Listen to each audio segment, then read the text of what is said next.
Bonsoir. En étant avec les discussions directes entre le gouvernement congolais et la délégation de l'AFC M23 à Doha au Qatar, qu'en est-il du nouveau médiateur désigné par l'Union africaine pour résoudre la crise sécuritaire de l'Est de la RDC? Poursuite contre l'ancien président de la République, Joseph Kabila par Kinshasa. Et puis la gestion des inondations à Kinshasa et dans les grandes villes de la RDC. Nous en parlons ce soir où les réponses à toutes ces questions c'est dans le dialogue entre Congolais de ce mercredi 23 avril 2025 avec le porte-parole du gouvernement central, Patrick Mouyaya Katembwe, ministre de la Communication et Médias. Il répondra à toutes vos questions en direct à Lubumbashi dans la province du Haut-Katanga. Vous nous suivez sur la 95.8 et si vous êtes en dehors de la RDC, merci de nous rejoindre sur www.radiocapi.net, sur Canal+, Channel 572, sur DSTV, Canal 867. Nous avons aussi la possibilité de suivre cette émission en live sur la page Facebook, la chaîne YouTube et le compte X de Radio Okapi. Bienvenue à tous dans votre magazine. Vous pouvez continuer à envoyer vos réactions à tech@radiookapi.net. Vous êtes déjà très nombreux branchés à suivre cette émission. Nous envoyez vos questions et préoccupations. Nous ferons un effort de les lire et voir si possible de vous mettre en ligne pour que vous puissiez poser directement vos questions au ministre. Monsieur le ministre, merci d'avoir répondu à notre invitation. Merci, Madame Kelly. Beaucoup de préoccupations des Congolais sur les questions d'actualité. On va commencer par les discussions directes de Doha entre les gouvernements congolais et la délégation de l'AFC M23 après près de 3 semaines d'échanges plutôt infructueux, il faut le dire, ponctués par quelques séances directes entre les deux délégations. Aucune avancée significative à Doha. Quelles en sont les causes ? Madame, j'ai envie de vous poser la question, d'où vous tirez ces informations ? De nos sources sur place, vos monsieur sources le sur ministre. place vous disent que les discussions étaient infructueuses. Oui. Bon, je suis désolé. Parce qu'aujourd'hui, nous avons appris que la délégation de l'AFC M23 s'est retirée. Vous l'avez appris de qui ? De nos sources sur place. Je crois que vos sources se sont trompées. Je ne voudrais pas aller plus loin parce que je pense que dans les prochaines heures, il y aura une communication qui viendra sûrement bien fixer le cadre de ces discussions. C'est pas au gouvernement de communiquer dans ces cadres. Nous avons une médiation. Lorsque je vous pose la question de vos sources, c'est justement pour savoir d'où ça vient, parce que nous assistons depuis plusieurs semaines et plusieurs mois à des tentatives où parfois de bonnes sources peuvent essayer de vous manipuler. De toute évidence, ce qu'il faut savoir, Madame Kelly, c'est que pour tous les processus que nous avons commencés dans les cadres de la résolution du conflit dans l'Est, nous sommes dans une phase d'atterrissage. Et la phase d'atterrissage en aviation, c'est une phase qui est très critique et qui est très sensible. C'est pour ça que dans les discussions qui se font à Doha, toutes les précautions sont prises pour que nous puissions nous assurer que cette phase soit une phase aussi qui nous permette d'avancer. Parce que vous savez que le principal objectif pour nous, c'est d'arriver à la paix. L'autre objectif, c'est de nous assurer que nos populations qui vivent sous occupation puissent être très rapidement libérées de cette situation. Et donc, moi, je vous conseillerais de ne pas vous fier sur tout ce que vous entendez, parce que nous sommes champions de la redevabilité comme gouvernement, et lorsque les choses auront atteint la maturité qu'il faut, nous viendrons vous dire ce qui s'est passé. Alors, mais déjà, ce que je peux vous dire, c'est que vous observez une certaine accalmie sur le terrain. Il y a évidemment des incidents, attention. Il y a des incidents qui sont répertoriés, mais attention, ces combats, c'est entre qui et qui.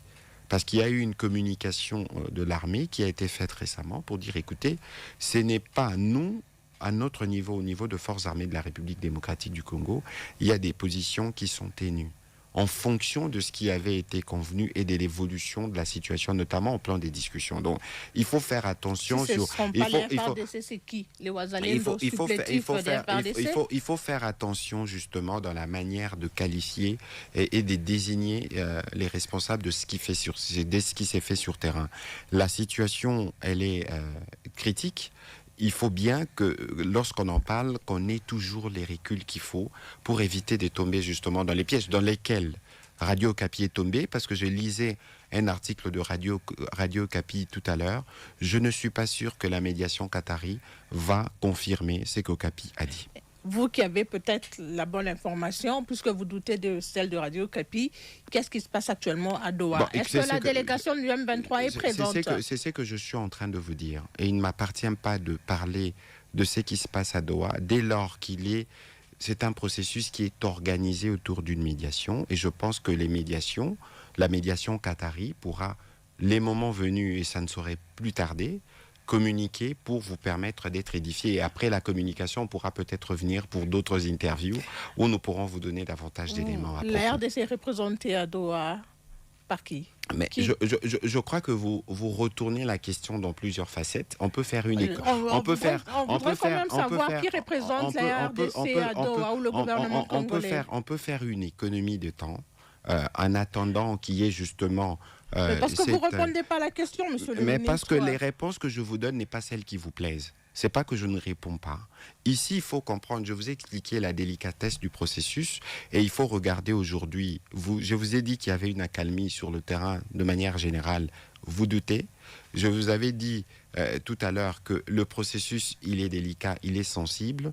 Et c'est parce que le processus est sensible qu'on s'abstient de faire des déclarations qui peuvent être mal interprétées. Mais concédez-moi le droit de vous dire à ces stades que lorsque Radio Okapi dit que les discussions ont été infructueuses, c'est un peu précipité parce que je ne suis pas sûr que vous avez parlé aux Qataris parce que c'est eux qui font la médiation et c'est eux qui vont communiquer. Sur place, mais on attendra dans les prochaines heures, c'est que vos sources diront et c'est que nos sources qataris. Vous ne voulez pas nous dire à quel niveau sont ces discussions, mais est-ce qu'on peut savoir qui représente la RDC à ces discussions? Écoutez, je pense que vous remuez la question.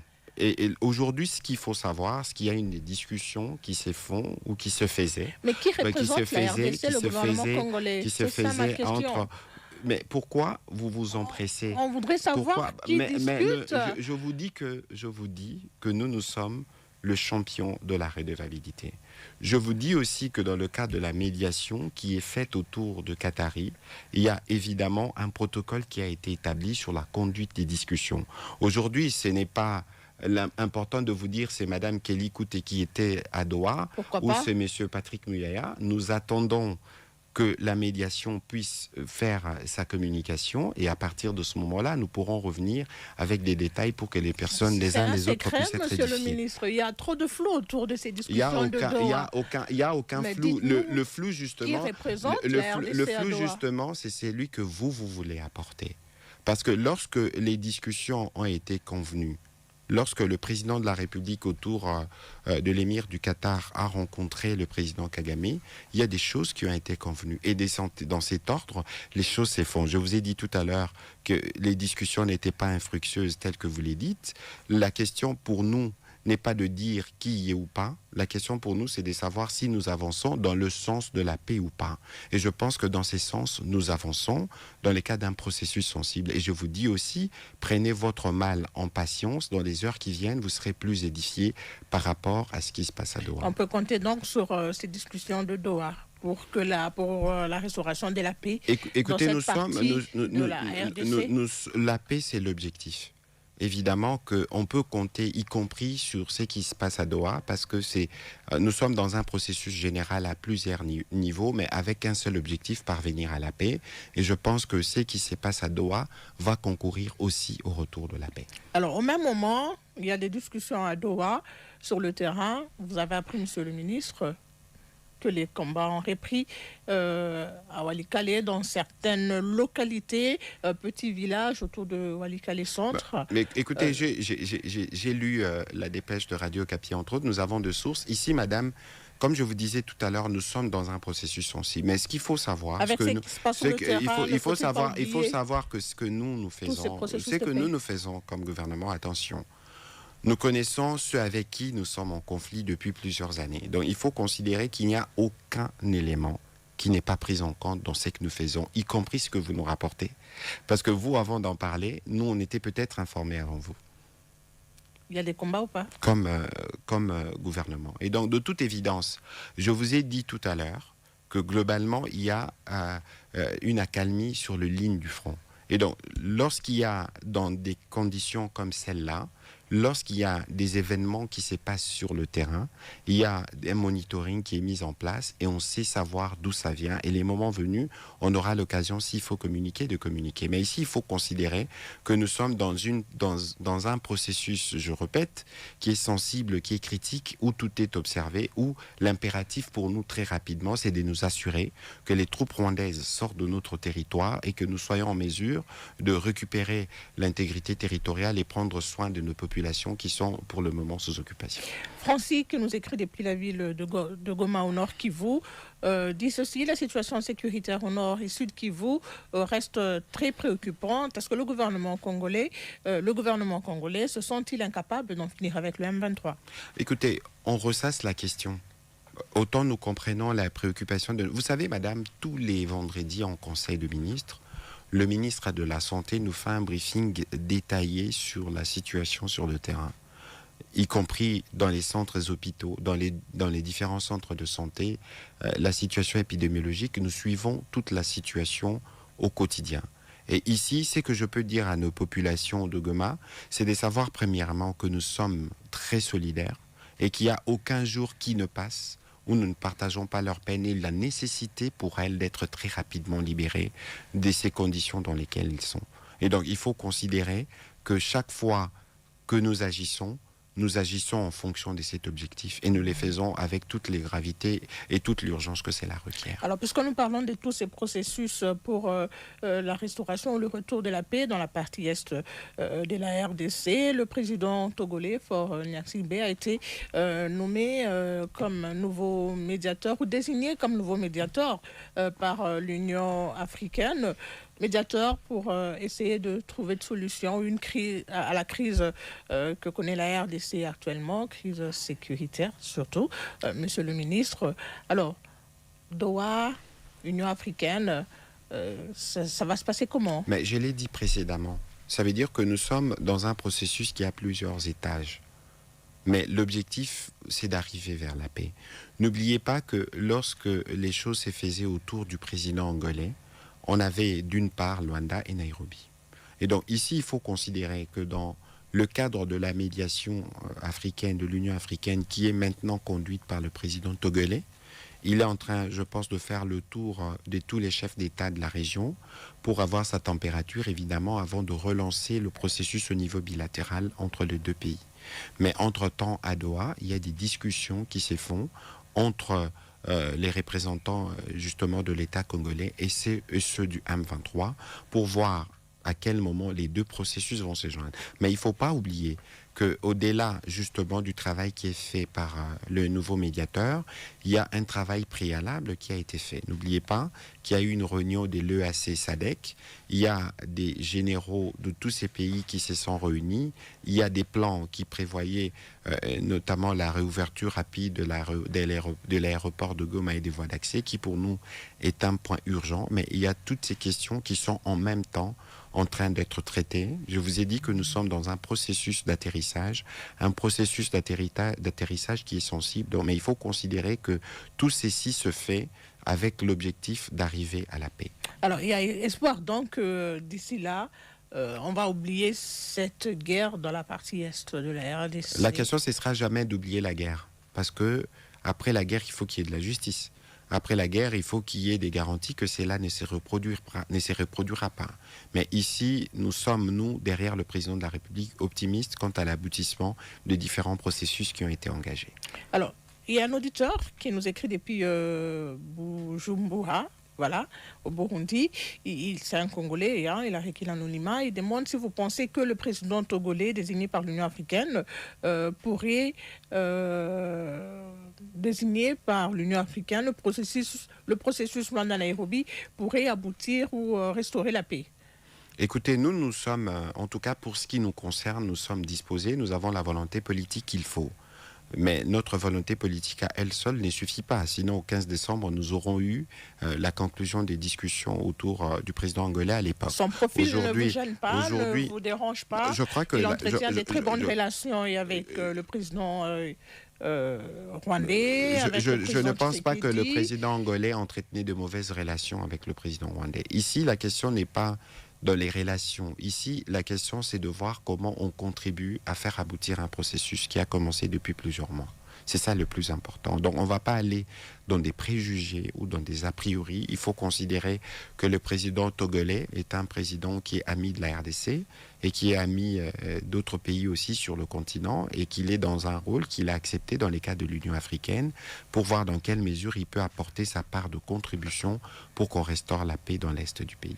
Au cas où la fumée blanche, on obtiendrait la fumée blanche au Qatar, à Doha, Monsieur le ministre, est-ce qu'on va poursuivre avec le processus de Luanda et Nairobi? Bon, écoutez, aujourd'hui, il faut savoir qu'il y a une ligne qui a été tracée par la résolution 2773.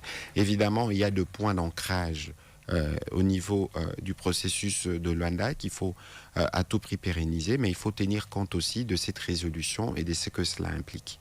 Et donc ici, la fumée blanche ne sera pas que lorsqu'on aura terminé des discussions à Doha. Ici, la fumée blanche, ce sera lorsque, à tous les étages où les discussions se font, on aura parvenu à l'objectif de la paix. Alors, face à l'insécurité dans le Kivu, les besoins humanitaires des populations croissent de jour en jour. Aujourd'hui, on a environ 2,6 millions de personnes qui ont besoin d'aide humanitaire au Nord Kivu particulièrement. Que fait concrètement le gouvernement pour aider cette population? Écoutez, je vous disais tout à l'heure que nous travaillons et que tout le vendredi, le ministre de la Santé publique nous fait des comptes rendus en Conseil de ministres de la situation sanitaire dans cette partie du pays et de la situation humanitaire. Et pour cela, nous travaillons notamment avec les coordonnateurs humanitaires du système de Nations Unies, M.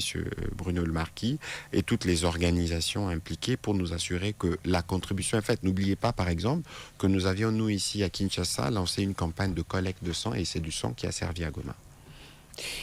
On va prendre quelques auditeurs qui sont déjà en ligne et qui veulent vous poser des questions. Monsieur le ministre Patrick Muyaya, on commence par cet auditeur qui est à Bukavu, au sud Kivu. On va l'écouter, puis on revient au studio pour la suite de l'émission. L'auditeur de Bukavu n'est pas prêt. On prend celui de Kisangani. Jean Kibefonga Malumalu, depuis Kisangani, province de la Tchopo. Monsieur le ministre, depuis le début des hostilités liées à l'agression rwandaise sur le territoire congolais, le peuple observe avec inquiétude une série d'initiatives de médiation, souvent entamées mais rarement abouties. Nous constatons également une attitude ambivalente de la part des agresseurs qui feignent d'accepter le dialogue tout en s'abstenant de participer réellement aux négociations. Dans ce contexte, pouvez-vous nous éclairer sur le profil exact du nouveau médiateur désigné par l'Union africaine? Quelles garanties offre-t-il au peuple congolais en termes de neutralité, de crédibilité et d'efficacité dans la conduite du processus de la paix? Par ailleurs, on se demande aussi pourquoi le gouvernement congolais n'a-t-il pas accordé davantage de considération aux démarches initiées par les évêques catholiques et CDECC? Monsieur le ministre. Écoutez, sur la question du profil du médiateur, nous y avons répondu tout à l'heure. Je pense que notre compatriote était branché pour le suivre. Sur la question de la médiation des prêtres, je pense qu'ils ont eu l'occasion au début de rencontrer le président de la République pour discuter. Nous avons clarifié que le président de la République ne leur avait pas donné mandat pour faire ce qu'ils font et qu'aujourd'hui il y a une différence dans ce que je dis. Je voudrais pas. Ils n'ont pas été mandatés, mais ils avaient le soutien du président. Mais évidemment, c'est une initiative qui veut concourir au retour de la paix et c'est ce que nous recherchons parce qu'il ne faut pas oublier que le président de la République est profondément un homme de paix. Et donc, mais que par la suite, ils ont, dans le cadre de leur plan, ils ont fait des déplacements à l'intérieur comme à l'extérieur du pays. Et il y a eu des soupçons, des vagues de soupçons, notamment d'avoir été pris en charge par des gouvernements étrangers. Et nous avons tous vu cette attitude, en tout cas qui ne ressemble pas à la compassion et à la solidarité qui devrait être réaffirmée par rapport aux populations qui sont touchées et qu'on n'a pas entendu, on ne les a pas entendus condamner le mal. Parce que vous savez, madame, les évêques, même si ils condamnent le Rwanda ou le M23, pour ce qui s'est passé à Goma, il resterait toujours des interlocuteurs. Parce que sinon, beaucoup risquent de croire, et c'est pour ça que dans cette démarche, elle suscite beaucoup de polémiques, parce qu'on a l'impression que les prêtres n'agissent pas tels qu'ils devraient agir en étant bien au milieu du village. Lorsqu'il y a des choses qui ne fonctionnent pas de manière claire au niveau du gouvernement, ils ont des critiques qui sont claires et fermes. On ne peut pas comprendre que parce qu'on est engagé dans une initiative de médiation, qu'on ne soit pas en mesure clairement de condamner les mâles et d'exprimer la solidarité sous prétexte qu'on est dans une initiative de paix. Non, ceci est contraire au principe de la justice. Alors, vous dites que les évêques n'ont pas condamné l'agression rwandaise. Pourtant, on a vu l'archevêque de Kinshasa condamner ce qui se passait à Goma. Vous vouliez que ces évêques utilisent les mêmes termes que attention, vous? madame. La question, ce n'est pas... Non, attention. La symbolique est importante. Nous tous, on a vu les images de Goma. Il ne faut pas oublier qu'il y a des milliers de familles qui ont été endeuillées. Et lorsque nous allons voir les prêtres ou les évêques, nous allons le voir y compris parce qu'ils ont des mots pour nous consoler. Et lorsque les personnes qui ont des mots pour nous consoler, on les voit dans les body language qu'on a vus, il faut comprendre que d'autres populations, d'autres personnes puissent être choquées. C'est normal parce qu'on ne peut pas considérer que parce que c'est nos pères spirituels, ils ne peuvent pas être critiqués sur l'un ou l'autre pas. Y compris lorsqu'il y a certains qui pensent qu'il y a eu de soupçons où ils auraient bénéficié de largesse de certains chefs d'État. Mais ce n'est pas le débat aujourd'hui. Il faut considérer qu'il y a une initiative qui voulait ramener la paix. Et aujourd'hui, j'ai dit tout à l'heure que le président était un homme de paix. Sûrement que le moment venu, en fonction de son calendrier, peut-être que le président aura l'occasion de les recevoir, de les réécouter pour voir comment donner suite aux propositions qu'ils ont, qui sont de nature à concourir pour le retour de la paix. C'est pourquoi ils n'ont pas eu le soutien du gouvernement. Mais est-ce qu'ils aient demandé le soutien du gouvernement ? Ils avaient besoin de demander le soutien du gouvernement. Mais lorsque vous parlez, le gouvernement lorsque vous parlez de de soutien, il y a par exemple, il y a l'initiative qui est conduite par l'apôtre Jiba ou l'initiative qui est conduite par le pasteur Kankienza. Je ne sais pas, lorsque vous parlez de soutien, vous parlez de quel type de soutien? Parce que tout à l'heure, nous avions convenu avec vous que le fait que les présidents les aient reçus et écoutés était une forme de soutien. Sauf qu'il y avait besoin d'un soutien matériel, auquel cas ils auraient pu l'exprimer, ou soit que je n'ai pas été, moi, au parfum de cette demande de soutien, auquel cas, connaissant la sollicitude de Madame la Première ministre ou du Président de la République, on ne refuserait pas de soutenir nos prêtres. Alors, une autre question qui a fait l'actualité ou qui continue à faire parler, c'est les sanctions contre l'ancien président de la République, Joseph Kabila, sanctions prises par Kinshasa. On a vu un communiqué du ministre de la Justice qui a lancé un mandat contre le président Kabila, la saisie de ses biens, mobilier et immobilier. Certains proches aussi du président Kabila sont aussi concernés par ces sanctions. Pourquoi ? Vous parlez de sanctions ou vous parlez d'une démarche judiciaire? Peut-être qu'il faut nuancer. De toute évidence, Madame Kelly, la décision qui a été prise par le ministre de la Justice ou par le ministre de l'Intérieur, c'est les fruits des investigations qui sont menées depuis plusieurs semaines. Ici, je dois rappeler que nous étions à Munich avec le président de la République en février, lorsque le président de la République a dit de manière claire les relations que le président Kabila entretient avec l'AFC. Ce n'était pas la première fois qu'il les disait. Il les disait déjà à Bruxelles. Lorsqu'on a lu la tribune du président honoraire Kabila sur le Sunday Times en Afrique du Sud, il a clairement montré qu'il soutenait le M23. Il n'a pas eu de mot de compassion pour les populations qu'il a dirigées depuis 18 ans. Il y a eu près de 10 000 morts à Goma, des massacres, des attaques sur des hôpitaux, des écoles, aucun mot de compassion. Au contraire, il y a eu des mots pour justifier l'action du groupe M23 qu'il a combattu lorsqu'il était président. Et il y a eu encore deux mots pour dire aux Sud-Africains, écoutez, il ne faut pas appuyer la République démocratique du Congo. Est-ce qu'il y a meilleure manière d'exprimer son soutien à un mouvement qui montre clairement que l'objectif, c'est de les tuer à tout prix? Nous avons les résultats que nous voyons. Et donc, dès l'instant qu'il y a eu ça, il y a évidemment un faisceau d'éléments qui a conduit à la fois au ministère de la Justice ou au ministère de l'Intérieur d'essayer de creuser davantage et pour leur permettre de prendre les décisions qui ont été prises, qui ont été des décisions mûries en fonction des éléments qui étaient à leur disposition. Est-ce que ce n'était pas à cause de la rumeur qui a couru, rumeur qu'on ne sait ni confirmer ni infirmer? Peut-être que vous avez plus d'éléments que nous, monsieur le ministre.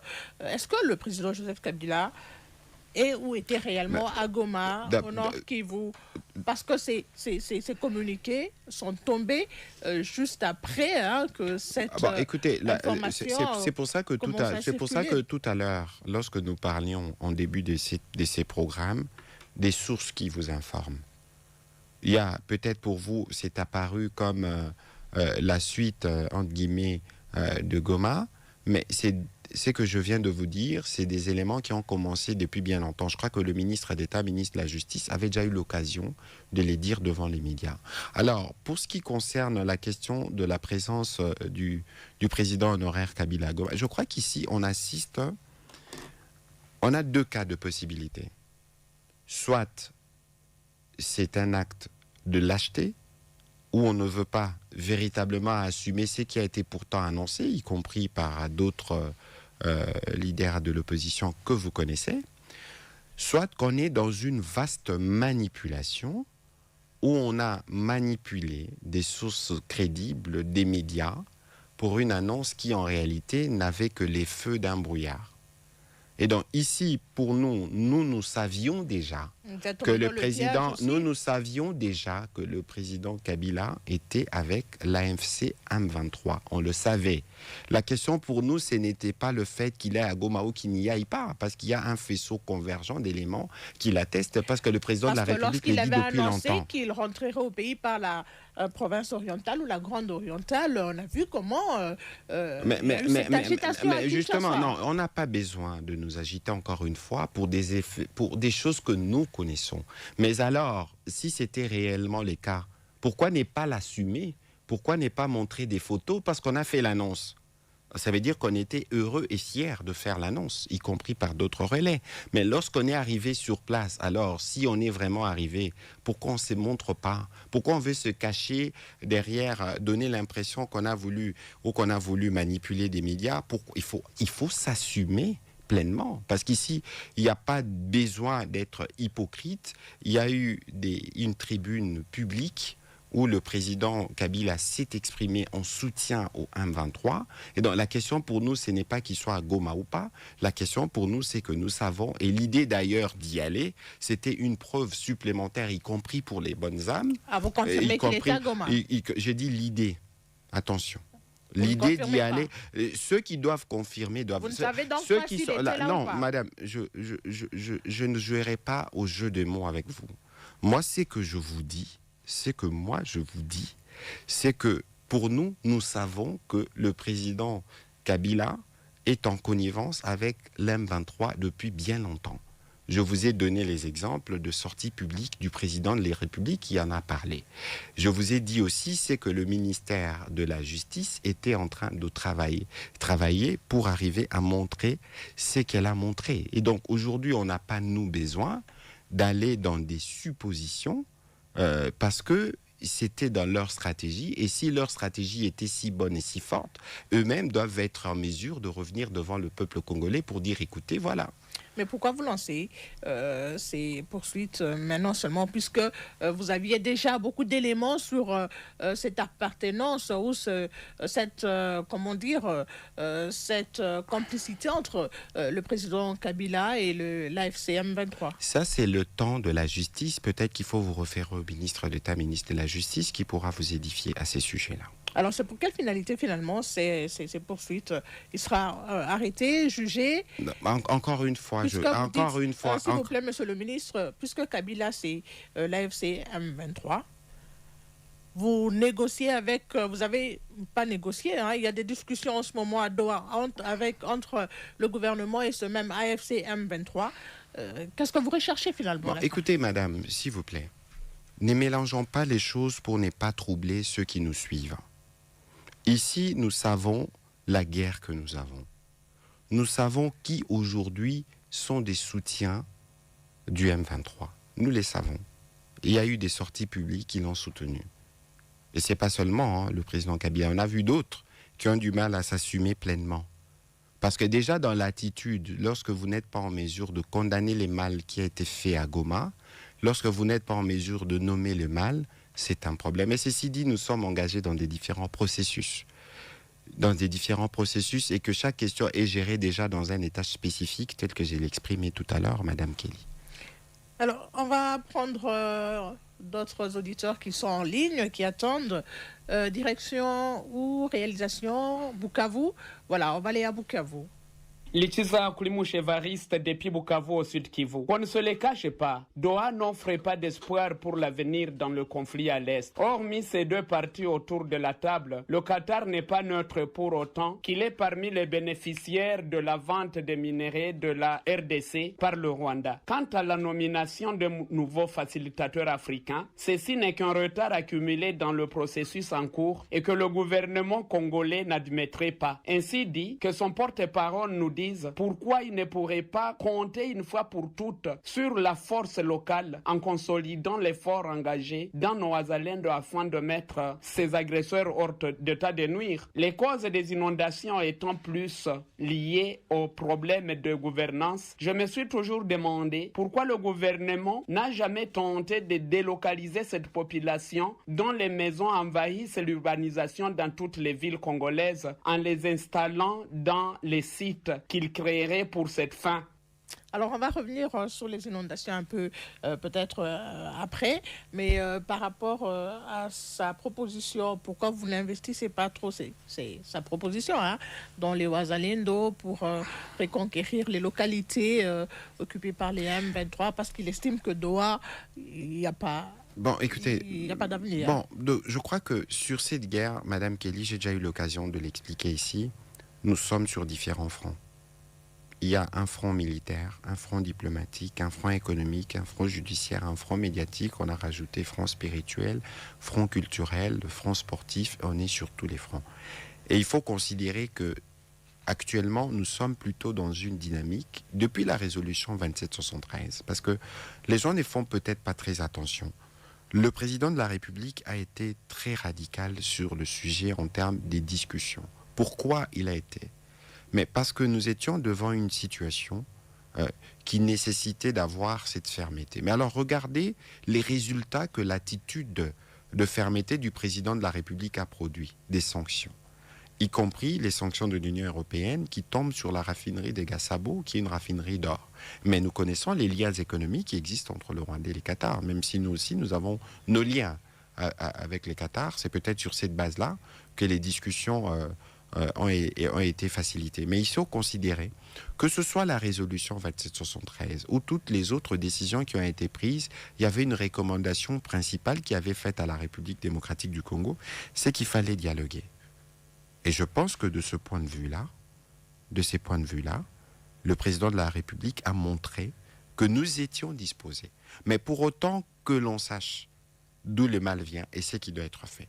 C'est dans cet ordre qu'il faut situer la déclaration du conseil principal Boulos, lorsqu'il dit que le Rwanda doit quitter les territoires de la RDC, que le Rwanda doit cesser de soutenir l'M23. On a entendu ça plusieurs fois, monsieur le ministre. Non, écoutez, vous avez sûrement aussi entendu, sans peut-être faire trop d'attention, que toutes ces communications avaient un autre point central sur lequel ils revenaient. L'intégrité, le respect de l'intégrité et de la souveraineté de la République démocratique du Congo. Ceci dit, nous sommes dans un processus démocratique, j'allais dire diplomatique, le processus diplomatique qui a son temps, et ses règles. Mais le simple fait que le conseiller principal américain, le Dr Boulos, rappelle cet impératif au Rwanda, c'est une forme de pression. Mais aujourd'hui, je pense que c'est ce que je vous expliquais en début, c'est que nous sommes dans une phase d'atterrissage d'un processus qui est laborieux. Et en phase d'atterrissage, c'est un processus critique sur lequel, en tout cas pour lequel tout le monde doit s'aligner pour contribuer à ce que l'atterrissage arrive. Mais nous, il y a des principes sur lesquels nous ne dérangerons pas. Et puis, comme je le disais tout à l'heure, nous savons à qui nous avons affaire. Donc, il ne faut pas considérer que nous ne sommes pas vigilants sur les autres aspects. Iniesta Albert Fabrice, vous nous suivez depuis la page Facebook de Radio Kapi. Madame Nkouté demandait à Monsieur le ministre quel est le travail des troupes burundaises dans la plaine de la Ruzizi au sud Kivu. C'est Albert qui nous écrit depuis Kalemi. Monsieur le ministre, vous avez une réponse à donner à Monsieur je crois Albert? que sur ces sujets, il faut qu'on se réfère à l'armée qui pourra nous donner davantage d'éléments. Vous n'avez pas assez d'éléments sur ça. On va apprendre l'auditeur de Kinshasa qui attend. Alphonse Tchefou depuis la ville-province de Kinshasa. Pourquoi le gouvernement congolais a accepté d'aller au Qatar, quand bien même Qatar est ami intime du Rwanda? Pourquoi le gouvernement n'est pas capable d'acheter le matériel militaire moderne pour bouter l'armée rwandaise, le M23, hors du territoire national? Le nouveau médiateur désigné par l'Union africaine n'aura pas une tâche facile, car le processus de Luanda est presque mort et les parties au conflit ne sont pas prêtes à faire des concessions. Monsieur Patrick Mouyaya, dis-nous pourquoi le gouvernement a mis beaucoup de temps pour ordonner les poursuites judiciaires contre l'ancien président Joseph Kabila, malgré les témoignages d'Eric Kouba. Pourquoi seulement maintenant? Si à l'époque, vous craignez de briser la cohésion nationale, qu'est-ce qui a changé? Alors, en parlant de cohésion nationale, vous répondez à la question? Il y a peut-être un élément qu'il faut rappeler. C'est que beaucoup de gens ne parlent pas, je crois, de la loi de juillet 2018, qui est la loi portant statut d'ancien président de la République élu. Lorsque vous lisez l'article 4 ou 5 de cette loi, il y a des droits et des obligations pour le président élu, notamment en termes de devoir de réserve, de patriotisme, de respect d'un certain nombre de choses. Je pense que toutes ces questions ont été analysées avant que les démarches ne commencent. Il ne faut pas considérer... C'est pour ça que je vous disais tout à l'heure, Madame Kelly, il y avait un faisceau d'éléments. Lorsqu'on parle d'Eric Kouba, je pense que ça s'est passé au moins il y a une année, lorsqu'il faisait des révélations, des liens qu'il y avait. Bon, beaucoup de gens n'y avaient pas cru, mais lorsque je vous dis qu'il y avait un travail minutieux qui s'est fait au niveau de services de renseignement, c'était justement dans cette... Et ce qui s'est fait, c'est l'aboutissement de tout ça. On veut bien construire la cohésion nationale avec tous les acteurs, mais pour construire la cohésion nationale, tout le monde doit être en mesure d'y contribuer. On ne peut pas penser contribuer à la cohésion nationale en exacerbant le conflit ou en pensant tirer les dividendes lorsqu'il y a des Congolais qui meurent. On va prendre une autre réaction qui nous vient cette fois-ci de Beni, au Nord Kivu. Doubé Mwenemboka à partir de Beni. Comment le gouvernement peut engager des poursuites contre ses opposants en cascade, Matata Pogno et Joseph Kabila, tout en appelant à la cohésion? Est-ce que ces poursuites vont contribuer à la reconquête des zones sous le contrôle du M23? À mon avis, le gouvernement est en train de punir sa population avec de telles décisions qui ne vont amplifier que la crise. Monsieur le ministre. Bon, écoutez, ça dépend. Lorsque je regardais aujourd'hui le procès de l'ancien Premier ministre Matata Pogno, c'est la justice qui fait le travail dans une question, Madame Kelly, n'oubliez pas que Bukangalondo, c'était un scandale. On a parlé de plus de 200 millions de dollars et tout ça, et que s'il y a des actes qui ont été posés dans les chefs de l'ancien Premier ministre qui méritent d'être suivis par la justice, pourquoi la justice ne les suivrait pas? Parce qu'il ne faut pas oublier, je vous ai dit tout à l'heure, lorsque nous parlions de la paix, lorsque nous parlions du retour de la paix, je vous ai dit tout de suite, le jour d'après, on ne va pas oublier la justice. Parce qu'il ne faut pas considérer que la justice doit être constamment sacrifiée à l'autel de la paix. Parce qu'il n'y a pas de paix véritable s'il n'y a pas de justice, s'il n'y a pas de réconciliation. Mais ne peuvent se réconcilier, contribuer à la paix que ce qu'ils veulent. Et dans ce que, justement, nous avons vu, nous avons lu, parce que la position du président Kabila, sa position publique a été clairement exprimée dans sa tribune. On a vu que c'était un soutien pour les M23. Et ça, c'est un élément choquant, parce que le président Kabila a été commandant suprême de ce pays. Il sait combien d'officiers, de militaires sont morts du fait justement des agissements des généraux qui sont toujours là, du même groupe armé. Et il y a, Madame Kelly, dans la symbolique, beaucoup de choses qu'il faut prendre en compte. N'oublions pas qu'il y a eu un président de ce pays qui s'appelait Mzee Laurent Désiré Kabila. N'oublions pas ce qu'il a dit sur l'origine de cette guerre. N'oublions pas ce qu'il a laissé comme testament, ne jamais trahir les Congos. Séjourner à Kigali, ou penser aller dans un territoire sous occupation par ceux que nous connaissons, dans la symbolique, il y a quand même un problème par rapport à l'héritage de Mzee. Et je pense que tous ceux qui entourent le président Kabila devraient toujours être en mesure de se rappeler que lui, il a dirigé cette armée, que sous sa direction, il y a des militaires congolais qui sont morts pour ces combats, et que pour la mémoire de ces militaires, dont certains ont peut-être été ses camarades ou ses frères d'armes, il y a des attitudes qu'il ne faut jamais avoir. Alors, vous estimez donc, Monsieur le ministre, que toutes ces poursuites n'auront pas d'impact sur la cohésion, hein? Écoutez, la cohésion je vous ai parlé, je vous ai parlé de la justice qu'on ne doit pas oublier. Parce que si nous parlons de cohésion nationale depuis quand? Parce que tout le monde, si on veut faire la cohésion nationale, il faut que les uns les autres puissent être disposés. Et lorsqu'on est disposé à faire de la cohésion nationale, et lorsqu'on a été ancien chef d'État, on a une boussole, une loi qui protège, il y a des attitudes, il y a des déclarations qui peuvent être faites pour montrer qu'on veut concourir à la cohésion. Mais maintenant, pour ce qui concerne les aspects judiciaires du sujet, il faut vous référer au ministre de la Justice qui pourra aller un peu plus en détail. Il y a un auditeur, Joe Tamboué, qui demande au ministre... d'abord, qui gère les fonds récoltés auprès des citoyens congolais au profit des FRDC. Mais écoutez, le fonds sont gérés, il y a un compte. J'espère que lui qui nous parle a déjà contribué aussi. C'est volontaire et ça dépend de ce qu'il gagne. Il y a un compte qui est indiqué régulièrement dans le cadre de la campagne Congolais Téléma. Et dans le cadre de la campagne Congolais Téléma, nous communiquons sur ce qui est donné. Et en termes de gestion, il faut considérer, madame, que nous y appliquons la plus grande transparence. Parlons des inondations à Kinshasa et dans certaines grandes villes de la République. Monsieur le ministre, on a eu quand même, le bilan était quand même assez lourd lors des dernières inondations à Kinshasa. Comment le gouvernement gère cette question? Écoutez, la première chose qu'il faut noter dans la gestion de ces inondations, c'est la rapide réponse du gouvernement. Parce que nous sommes en face d'un phénomène naturel. On ne peut pas, comme j'aime à le dire et répéter, blâmer la pluie. Mais nous avons par exemple vu un phénomène nouveau qui nous a été expliqué de manière détaillée d'ailleurs le jour où nous avions une réunion avec le président de la République. Est-ce que vous savez que le côté latéral de la rivière Njili est passé de 64 mètres à 26 mètres?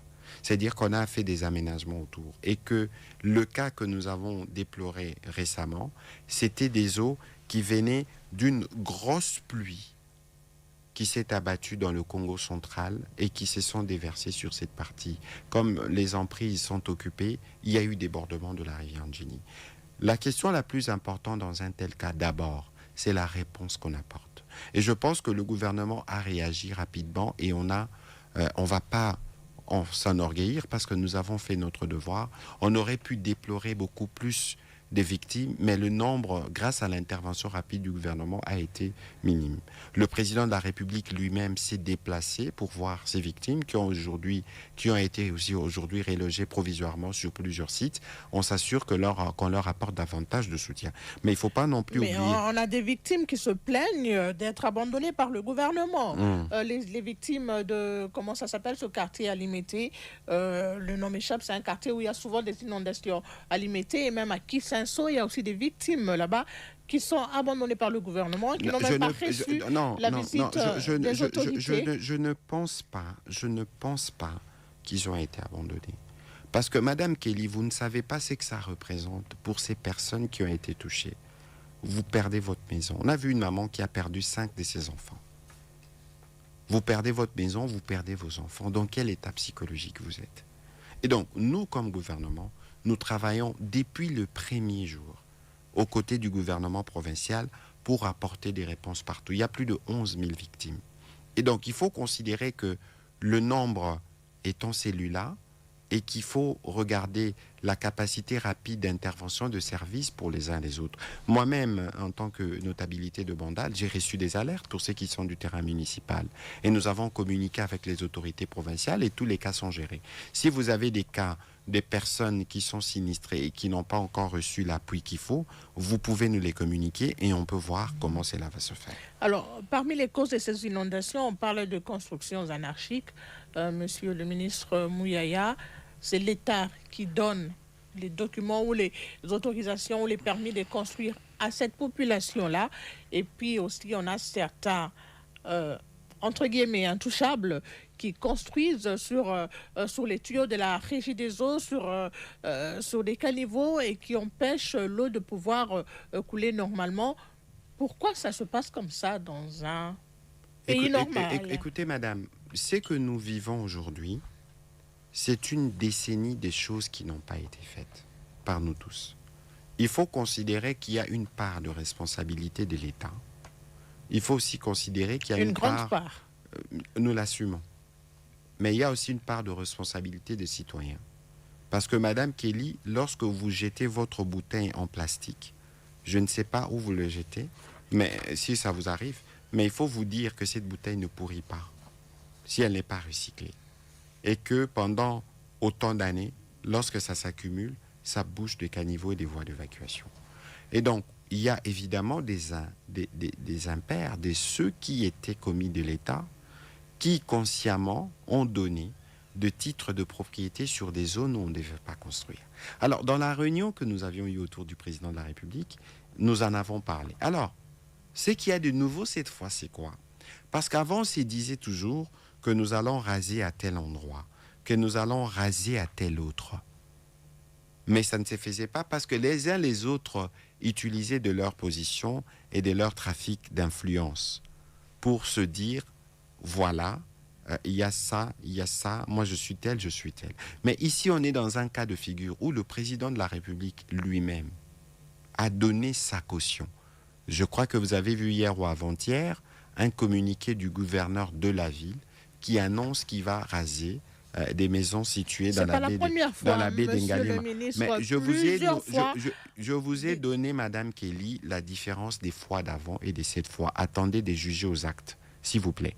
Ensuite, il y a des décisions qui ont été prises au Conseil de ministres qui s'était tenu le week-end passé à Lubumbashi, notamment la mise en œuvre d'un plan opérationnel rapide de gestion des catastrophes, les curages de rivières, collecteurs et caniveaux, les dégagements de points de confluence entre les rivières et les fleuves Congo, les dragages du fleuve, les dégagements du boulevard du 30 juin et du boulevard Triomphal, les redimensionnements de la traversée sur l'avenue Kassavubu, la démolition des constructions sur le berge de rivière Funa, la construction des berges. Il y a une série de mesures. Je crois que demain soir, j'aurai l'occasion, au cours d'un briefing, de revenir avec le ministre d'État Guy Luando de l'aménagement du territoire qui était rapporteur de la commission de crise pour pouvoir donner justement ces éléments d'éclairage pour les uns et les autres qui nous suivent. Alors parlons aussi de ces embouteillages à Kinshasa, monsieur le ministre. On a pris des mesures, le gouvernement a pris des mesures pour essayer d'amoindrir ou carrément de diminuer ces embouteillages dans la ville de Kinshasa, mais actuellement c'est compliqué de conduire à Kinshasa. Oui, la complication de conduire à Kinshasa est due à plusieurs aspects. Il faut qu'on le reconnaisse. Et puis, au niveau du gouvernement, il y a un effort pour contribuer à réguler la circulation.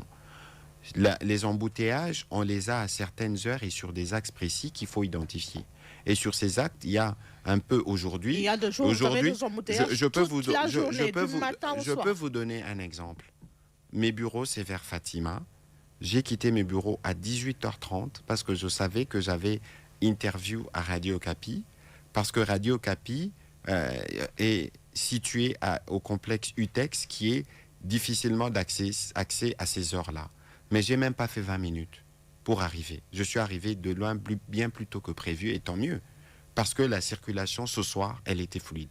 Mais ici, il faut considérer qu'il y a un défi qui s'impose à l'État, et pour lequel nous donnons de réponses, parce que si vous circulez dans certaines voies de Kinshasa, vous allez voir qu'il y a des travaux d'aménagement, des reconstructions, des routes, etc.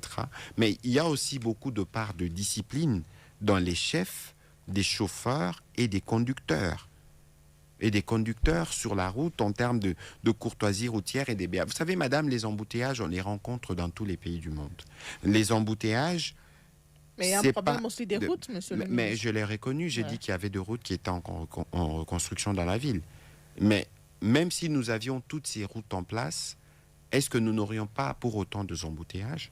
C'est une question à laquelle il faut répondre. Mais je crois aussi que globalement, il y a une part des autorités, celles que nous assumons, y compris pour ce qui concerne la voirie et tout ce qui va avec, mais aussi il y a une part de citoyens en termes de civisme ou de courtoisie routière lorsque nous sommes sur les routes. Alors, nous sommes, on me signale que c'est la fin.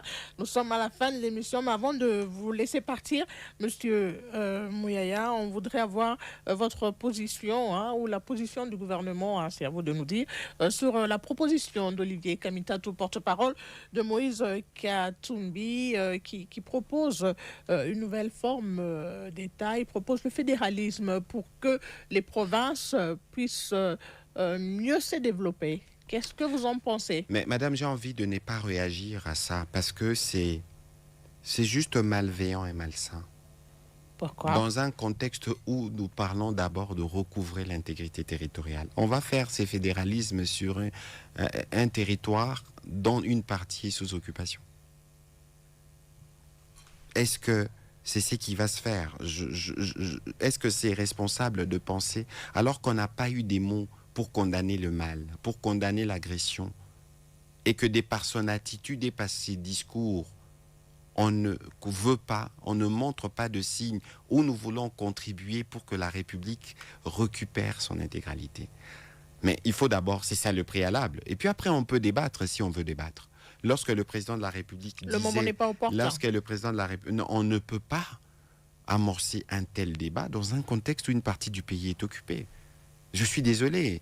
Et parce qu'on veut en parler, les moments venus, il faut qu'on se rappelle la position des uns et des autres dans la rédaction de la Constitution, les débats ou les minutes des débats qui ont eu lieu pour qu'on parvienne au modèle que nous avons.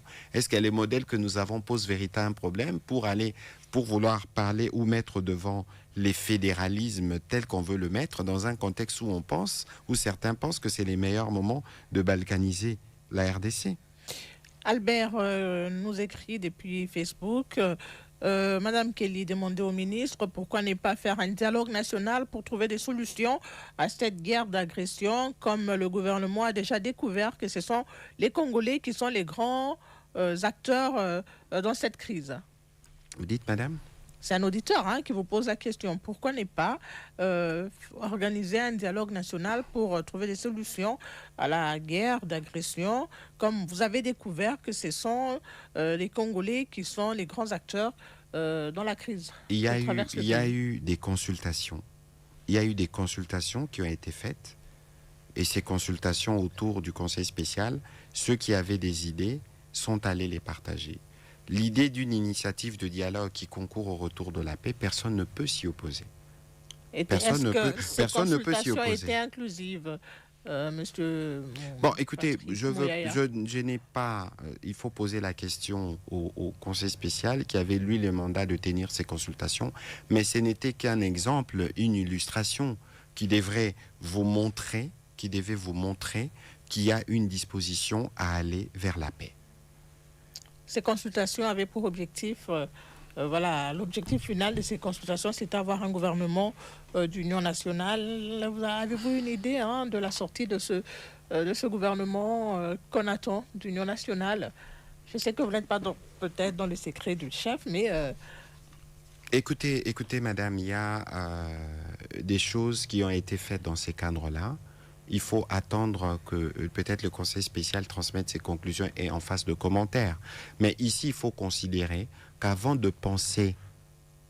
d'arriver à cet objectif, il faut s'assurer que nous tous, nous avons convenu de travailler ensemble pour préserver l'unité nationale.